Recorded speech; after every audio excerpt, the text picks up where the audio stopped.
All right, how many miles do nomads drive in a given year? Well, this video will talk about how many miles nomads might drive each year, and my own personal 22 mileage forecast, as well as some of my mileage reports from recent years on the road full time. So, how many miles do full-time nomads travel each year? This is a great question if you're thinking about becoming a nomad, or you're even making plans already to become a nomad, because it impacts a lot. How many miles nomads drive each year varies significantly between individuals and even sometimes year to year. Well, many people do the most mileage during their first year on the road. It's exciting. There's all kinds of things to see, all kinds of places you haven't been, maybe, and so you tend to cruise around a lot. I did that for sure. A lot of people I know end up doing that, and then they talk about it later on. That there are just so many things they want to see. But many people do the most during their first year, and then kind of slow down a little bit as it becomes more of a lifestyle and less of a long vacation. Many nomads also traveled a lot less during 2020 due to pandemic concerns. Personally, it had little impact on my mileage, and that's because I was hanging around in places where A, the pandemic was not all that bad, and B, they were not doing all kinds of shutdowns and stuff. So the result of that is it didn't actually have a big impact on my lifestyle. I am a solo traveler. I spend a lot of time alone, spend a lot of time in remote places, and it just didn't impact me too much. As for me personally, I tend to average over the 6 full years now. I've averaged around 20,000 miles per year, some a little higher, some a little lower, but that's kind of seems to be a consistent number to be around that ballpark. I did slow down a little bit in 2021, largely due to the crazy hot weather we had in Wyoming and all across the western U.S. It was just hot enough that I was staying plugged in with air conditioning, and I wasn't doing a ton of traveling, because even going up to the mountains or something, it was still going to be really hot. So, and frankly, I kept thinking it was going to cool down. It was way above average, setting records for much of the summer. So I kept thinking it's got to cool down soon, and then I'll get out and do more. And it didn't. So I ended up not doing near as much mileage as I often do. So I ended up doing a little bit less mileage than I sometimes do, just because I wasn't traveling a lot in the summer. And then by the fall, when I did start traveling, doing some fall travels, fuel costs had gone through the roof, and I'd bought a trailer over the summer, so my gas mileage was half of what it usually is. So you put the burning twice as much fuel, and fuel costs being up quite a bit, and that had a really negative effect on my mileage, because I just didn't want to spend the money to travel any further than I needed to. So I got on the road in December 2015. So that year I'm not counting anyways, but from 2016 through 2019, I don't have great records at this point. I think I may have had some along the way somewhere, but I don't have them anymore. So 2020, though, I do know, and I did 25,594 miles. That was divided between the gray high top van, the E150 that I used to have, and the van I now have, the 2005 E350, the white van that many of you know is fancy free. So I did 25,594 miles in 2020. I did another 4,000 plus miles with my daughter and granddaughters on a trip to upstate New York. That was right as the pandemic was starting. We ended up, unfortunately, cutting that trip short and racing home because the world was falling apart and shutting down. But I did not include that 4,000 plus miles because I was riding in my daughter's vehicle. So that also includes 3,000 plus miles. I think it was closer to 3,500 from Quartzsite to upstate New York in December to help take care of my grandfather when he was ill, and but I returned in 2021. So that other 3,000 miles ended up on 3,000 plus ended up being on 2021 count. So for 2021, I went from 25,500 down to 18,254 miles. So more than 7,000 miles fewer than in 2020. I was in Gillette for most of the summer, and it was hot, and I was also settling into the trailer because I bought that the 1st of June as well, and so there was things to do on the trailer, and that and the heat just kind of kept me not traveling as much as normal during the summer, because usually I'm based in Gillette, Wyoming in the summer, and then I go travel and do trips from there. I did do one trip last year. Went over to Idaho and then to western Wyoming for a bit before coming back to Gillette. That was in June. And then I did a couple trips like up into the Bighorn Mountains into Devil's Tower National Monument over into the Black Hills of South Dakota when family was out for family events, but I ended up riding with somebody else on those ones, so that's not reflected in there as well. But basically, I just did fewer trips during the summer than normal, waiting for weather to cool down. By the fall, when I was traveling again, I would have done a lot more. I had plans for going to a lot of cool places. I was hauling a trailer, and just between the wear on an old van and the mileage and the fuel costs, I ended up doing less than I would have. So the summer and fall were quite a bit slower than normal for me. I spent more on fuel during 2021 than I did in 2020, despite driving 7,000 plus fewer miles. That's a combination of higher fuel costs in the fall when and like October, November stuff when I started traveling for the fall, and buying the trailer, which took my 18 miles a gallon I normally get on open roads down to 10 miles a gallon. So basically cut my fuel efficiency in half. At the same time, fuel costs were going up. So despite driving more than 7,000 miles less than the year before, I spent more money.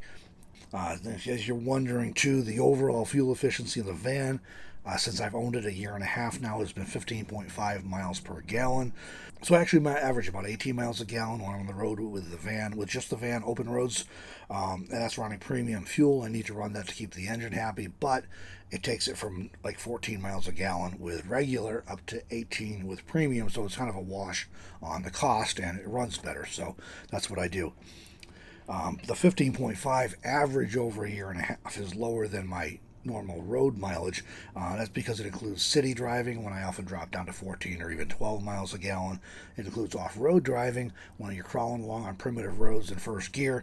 You burn a lot more fuel, and it also includes a long trip from Wyoming to Texas, then New Mexico, and then to Quartzsite with the trailer when I was running at 10 miles a gallon. So that pulls down my overall average. But normally, if I'm planning a road trip, I can count on open roads, I can count on 18 miles a gallon. All right, so what's 2022 looking like? Well, there's always some amount of up in the air stuff with it when you're a nomad. I know I will be going from Arizona to Wyoming in early spring, possibly as early as next month, probably as early as next month, no later than the 1st of March, really, because I'm always out of here by the 1st of March. Oftentimes earlier. I think I left February 23rd last year. So I'll be going from here to Wyoming. I'm taking the most direct route to save fuel because of the fuel costs and 10 miles a gallon hauling the trailer. About 1,200 miles, 12 and change. So that's like $500 in fuel hauling the trailer just to get back to Wyoming. So I will be going back there in early spring, and that's 1,200 miles or so. A little bit later in the spring, once the weather is a little better, I'll be making a trip from Wyoming to upstate New York and Massachusetts to see family out there. That's going to be 4,500 miles. During the summer, I'll be based in Wyoming, and I'm sure I'll be doing some trips this year, but I'm not sure exactly where or what that mileage will add up to. Then in the fall, I'm going to either go from Wyoming to New York and Massachusetts, and then on down to Arizona or wherever I decide to spend the winter. That'd be about 5,000 miles. And if I do that way, I will not be hauling the trailer because I'm not taking the trailer to New York and Massachusetts, then back down to the Southwest area. Fuel costs, again, too much wear on the van, that kind of thing. Or if I don't do that, the other alternative is making a fall trip from Wyoming to New York and Mass. That's like 4,500 miles round trip, and then from Wyoming down to Arizona, so that'd be more like 6,000 miles. But if I do that one, I'll pick the trailer up in Wyoming and bring it down to the Southwest. So there's about 1,000-mile variation there in terms of mileage, depending on how I travel, whether I bring the trailer or not. So that gives me an expected annual mileage for 2022 of somewhere between 10,700 and 11,700, plus whatever summer trips and errands and day-to-day stuff I do. So, for example, from Gillette, where I stay in the summer, trip to the Black Hills is like 300 miles round trip. Going over to Badlands National Park in South Dakota, a really cool place, that's like 500 miles round trip. Going to Jackson Hole, which is still in Wyoming, you never leave Wyoming, that's 800 miles round trip. Or doing a trip down to Colorado, I plugged Leadville in just for calculations. I wouldn't go to Leadville, been there and done that, but that's like 900 miles round trip. So these summer trips can add up too, so I expect I'll once again be close to around 20,000 by the time December 31st, 2022 rolls around. Annual fuel costs vary depending on miles driven, fuel efficiency, and fuel prices, of course. 2017, I have really incomplete data for, so it's not worth sharing. I don't have anything from 2016. 2018, it was $35.08 and 77 cents. 2019, I again have incomplete data, but I do know I spent $1,041 between September and November, so the whole year probably would have been consistent again. 2020, I spent $4,381.03 in fuel for more than 25,000 miles.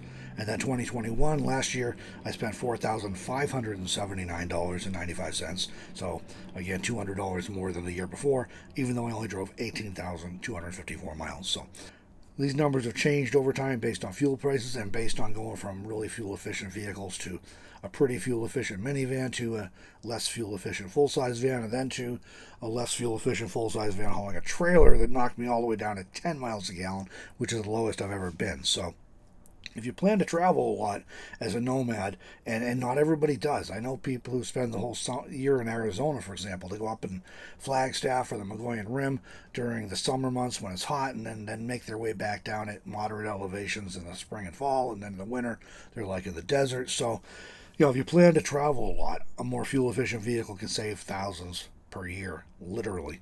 So, I mean, my Toyota Camry and my Toyota Echo both averaged better than 40 miles a gallon. Going to the minivan, I went down to like 26 to 28. My 350 E350 van is like 18 miles a gallon.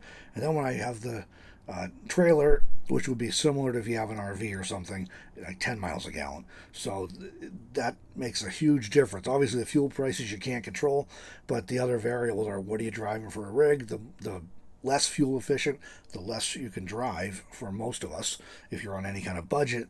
And then, of course, so if you have, once you have fuel prices you can't control, then once you have your vehicle and whatever it gets, then whatever your gas budget is, that affects how many miles you can drive. So if you're thinking you want to drive a lot, it may be worth sacrificing some comfort and convenience for something that's smaller and more fuel efficient so you can actually drive more as a nomad.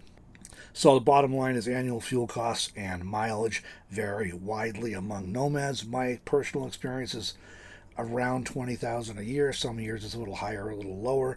And fuel costs, again, I've been at over $4,000 the last couple of years. $4,500, $4,300.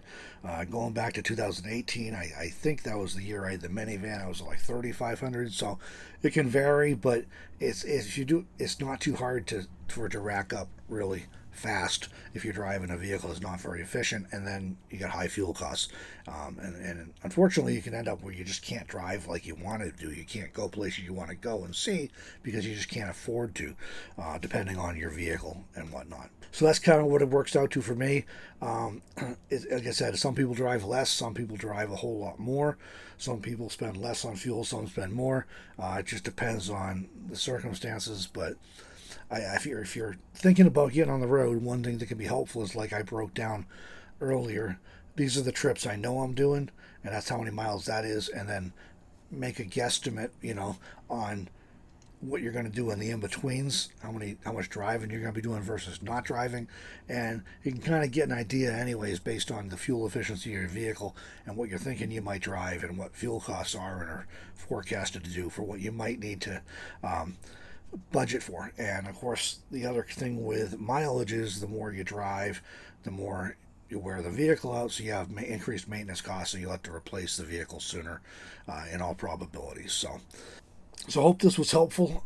If you're thinking about getting on the road or you're newly on the road and trying to figure out how much this is going to cost, because mileage and fuel costs are kind of a big deal they're a big deal for everybody, but they become a really big deal for nomads because we live in vehicles and travel full time, and sometimes you have to travel with the weather, or you have to travel because you're staying in a 14-day campsite and you have to go, or a 7-day, whatever it is, and you have to go somewhere else a certain distance away.